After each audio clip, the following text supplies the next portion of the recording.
let's move to maybe the floors.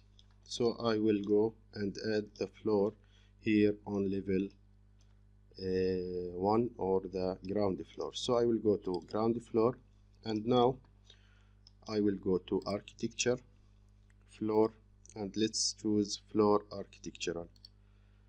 Once you choose that, you have the opportunity to draw any wall, but because we have walls or lines, we can pick lines or pick walls.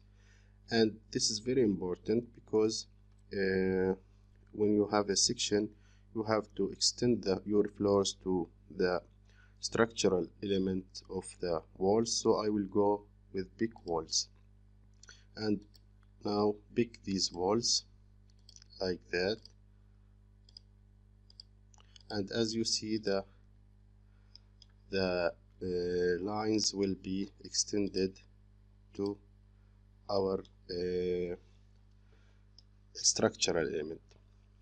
So now you can press OK, and you will have this message, and this message tell you that you want to attach or something like that for the walls.